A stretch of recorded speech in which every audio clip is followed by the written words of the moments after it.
Welcome and welcome back to my channel Chilix diary. অনেক দেরি হয়ে গেল ব্লগটা আপলোড করতে, তার জন্য ক্ষমা চেয়ে নিচ্ছি সবার কাছ থেকে। সকাল সকাল এই মৌমাছিটার মতনই আমিও ছাদে চলে এসেছি কি পাওয়া যায় সেটা দেখার জন্য। একটা স্কিন কেয়ারের আর বডি প্যাক রেডি করার আছে, তার জন্য আমি ছাদে চলে এসেছি। ছাদে দেখুন নতুন অ্যাডিশন হয়েছে, শসা হয়েছে গাছে, এই ছোট্ট গাছটায়। ওই যে বলেছি নতুন বছরে নতুন নতুন সবজি ট্রাই করব আরও ছাদ বাগানে, যাতে বাজারের ওই কীটনাশকযুক্ত সবজি আর খেতে না হয়। আর দেখুন কত শসা হয়েছে, আমাদের ছোট ফ্যামিলির জন্য কিন্তু খুবই এনাফ, খাবো আর এটা স্কিন কেয়ারেও ইউজ করব, তার জন্যই তুলে নিচ্ছি। আর প্রথম শসাটা যেটা হয়েছে গাছে সেটা ঠাকুরকে অর্পণ করব, আর বাকিগুলো আমরা নিজেরা ইউজ করব। তো সেই প্রসেসেই লেগে পড়েছি। এখানে আমার অনেকটাই টাইম যায় আর মনটাও বেশ ভালো লাগে। আসলে আমি ছাদ বাগানে আসলে খুব রিচার্জ হয়ে যাই। রিচার্জ হওয়ার প্রয়োজনও আছে, সারা দিন স্কিন কেয়ারের কাজ করাও আছে, আবার ভিডিও তোলাও আছে, আবার বাকি অন্যান্য ঘরের কাজকর্মও আছে। তো সব মিলিয়ে দিনটা কিভাবে কেটে যাবে তার জন্য এনার্জি দরকার। তো এই যে দেখুন ছাদ বাগানে লাউও হয়েছে। এই লাউটা একটু ছোট প্রজাতির, ইজিলি ছাদ বাগানে যে কেউ গ্রো করতে পারে। বড় লাউটা অনেক সময় ছাদে হতে চায় না সহজে, তো তার জন্য এই ছোট ভ্যারাইটির এটা প্রচুর হবেও। আর এই যে পালং দেখুন গ্রো হয়েছে, আর এগুলো দিয়ে একটা গ্লো ড্রিঙ্ক বানাবো। সবসময় আমি বলেছি বাইরে থেকে না, ভিতর থেকেও কিন্তু স্কিনের যত্ন করাটা খুবই প্রয়োজন। আমরা যা ভেতর থেকে খাই সেটাই কিন্তু আমাদের স্কিনে ফুটে ওঠে। তো তার জন্য এইগুলো নিয়ে নিচ্ছি। পালং খুব ভালো আয়রনের সোর্স আছে, আর লাউ লিভারের জন্য ভালো, আর মিনারেলস আছে, ভিটামিনস আছে।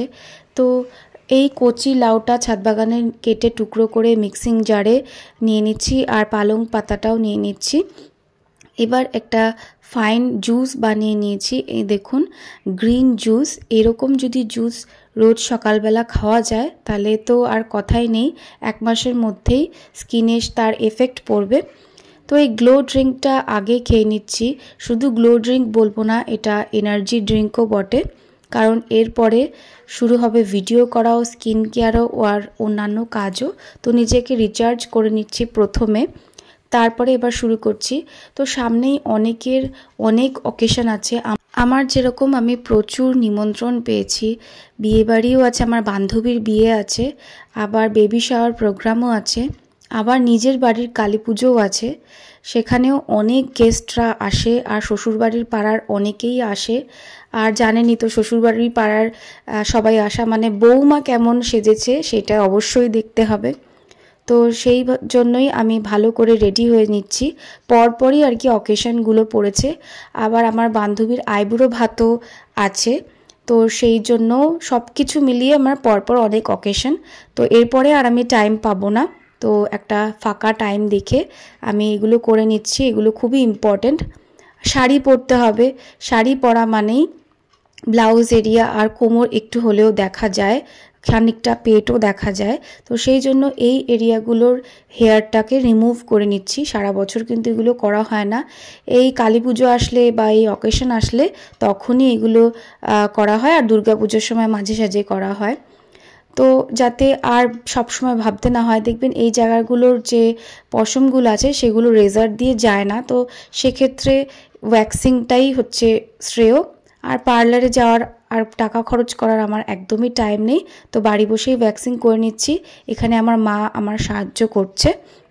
ওয়্যাক্সিং করার পরে একটা আঠা আঠা ভাব থাকে, তো তার জন্য ভিটের সাথেই এই একটা টিস্যু মতন দেওয়া থাকে, এর মধ্যে কিছু একটা লিকুইড মতন লাগানো আছে, সেটা দিয়ে ওয়াইপ করে নিলে কিন্তু সেই আঠা ভাবটা একেবারেই চলে যায়। আর দেখুন কি সুন্দর এখন থেকেই গ্লো করছে স্কিনটা। দেখবেন হেয়ার রিমুভ করার পরে অনেকটাই স্কিনটা গ্লো করে, যেহেতু ডেড সেলটাও উঠে যায়, আর ডেড সেল উঠে গেলে ট্যানিংটাও আপনা আপনিই চলে যায়, আর হেয়ার রিমুভ হয়ে গেলে কালো ভাবটাও চলে যায়। এরপরে এই যে দেখুন আমি কটন প্যাড নিয়ে নিয়েছি, এইটা দিয়ে একটা DIY আই প্যাচেস বানাবো। আমাকে একজন কমেন্ট করেছিল যে চোখের তলার ডার্ক সার্কেলটাকে দূর করার জন্য কি রেমেডি, আমি হোম রেমেডি আমাকে সাজেস্ট করতে বলেছিল, তো সেটাই আমি দিয়ে নিচ্ছি। তো একটা আই প্যাচ, আর এটা একটা রিফ্রেশিং আই প্যাচও। যদি কারোর সারাদিন অফিস থেকে আসার পরে কোনো নিমন্ত্রণ বাড়ি থাকে তো তারা এই হ্যাকটা ট্রাই করতে পারে। চোখটা দেখবেন অফিসে অনেক সময় অনেকক্ষণ ধরে কম্পিউটারের সামনে বসে থাকতে হয়, তার জন্য চোখটা প্রচণ্ড টায়ার্ড লাগে। সেই টায়ার্ডনেসটা যাতে ঝট করে চলে যায়, আর দীর্ঘদিন এটা যদি ইউজ করেন তাহলে চোখের যে কালো ডার্ক সার্কেল সেটাও কিন্তু চলে যাবে। তার জন্য আমি এই রেসিপিটা দেখাচ্ছি। ওই যে গাছের শসাটা তুলে নিয়েছি, সেটাকে ঘষে ওর রসটা বের করে নিয়েছি, আর এটা হচ্ছে ভিটামিন ই ক্যাপসিউল। এটাকে এর মধ্যে ভালো করে মিক্স করে নিতে হবে। শসার রস কিন্তু ডার্ক সার্কেল দূর করতে সাহায্য করে, আর টায়ার্ডনেসটা চোখের যেটা আছে সেটা দূর করতে সাহায্য করে, রিফ্রেশড করে। আর হচ্ছে এই ভিটামিন ই কিন্তু যে চোখের আশেপাশে যে রিঙ্কলসগুলো থাকে সেগুলো দূর করতে সাহায্য করে। এবার ওই আই প্যাচেসগুলো ডুবতে দিয়ে দিলাম, যতক্ষণ না সোক করছে ততক্ষণ আরেকটা আমি রেসিপি দেখিয়ে দিই। এই সময় বিট কিন্তু খুব কম দামে সব জায়গায় অ্যাভেলেবেল। তো এই বিটটাকে ভালো করে আমি ঘষে নিচ্ছি। এই বিটে প্রচুর পরিমাণে অ্যান্টিঅক্সিডেন্ট আছে, ভিটামিন এ আছে, যা স্কিনের জন্য কিন্তু খুবই উপকারী। এখন দেখবেন বাজারে বিটরুট পাউডারও কিনতে পাওয়া যায় অ্যালপস গুডনেসের, তার থেকে বরং নিজেরাই বানিয়ে নিন এই বিটরুটের জুস। মুলতানি মাটি এখন সবার কাছেই অ্যাভেলেবেল, খুব একটা বেশি দামও হয় না, এটা কিনে নেওয়া যেতে পারে, মুলতানি মাটি ইউজ করা যেতে পারে। তার মধ্যে এই বিটরুট জুস দিয়ে দিতে পারেন। তারপরে এই দুটোর মিক্সচারটাকে ভালো করে মিক্স করতে হবে, সাথে দিয়ে নিতে হবে একটুখানি গোলাপ জল, চাইলে নাও দিতে পারেন। এবার এই তিনটের মিশ্রণটাকে ভালো করে মিক্স করে নিতে পারেন। মিক্স করে নিয়ে এই রেডি আমাদের ব্রাইটনিং ফেস প্যাক। তো ঘরে বসেই ফেসিয়াল করার যদি লাভ উঠাতে চান তো এই ফেস প্যাকটা অবশ্যই ট্রাই করে দেখবেন, আর ম্যাজিকের মতন কাজ হবে। অরেঞ্জ পিল পাউডারও ইউজ করা যেতে পারে, যার কাছে যা সুবিধা সেটা দিয়ে বানিয়ে নিন এই ফেস প্যাকটা, আর দেখবেন নিজেরাই হাতে নাতে রেজাল্ট কীরকম রেজাল্ট বেরিয়ে আসে। তো এবার এটাকে ভালো করে পুরো ফেসে অ্যান্ড নেকে লাগিয়ে নিতে হবে। এক্সপোজড এরিয়াগুলোতে ভালো করে একদম একটা মোটা থিক লেয়ার দিয়ে দিতে হবে। এরপরে যে ওই চোখের জায়গাগুলো ফাঁকা রেখেছি সেখানে এই যে আই প্যাচটা দেখুন সোক করে নিয়েছে পুরো শসা আর ভিটামিন ইর রসটা। এবার সেটাকে ভালো করে লাগিয়ে নিতে হবে। ওই যে কটন প্যাডটাকে পুরো আই প্যাচের শেপে কেটে নিয়েছি, দেখুন একদম রেডি ডিআইওয়াই আই প্যাচ। দাম দিয়ে আর কোনো আই প্যাচ এরকম কিনতে হবে না। এবার এটাকে 15 মিনিটস রেখে দিতে হবে, পুরো শুকাতে দিলে কিন্তু হবে না, হালকা ভিজে অবস্থায় ধুয়ে ফেলতে হবে। এবার বডি প্যাকটাও রেডি করে নিই। তার জন্য সেম মুলতানি মিটি নেওয়া যেতে পারে, অথবা অরেঞ্জ পিল পাউডার যেটা আমি বাড়িতে বানিয়েছিলাম সেটাই নিয়েছি।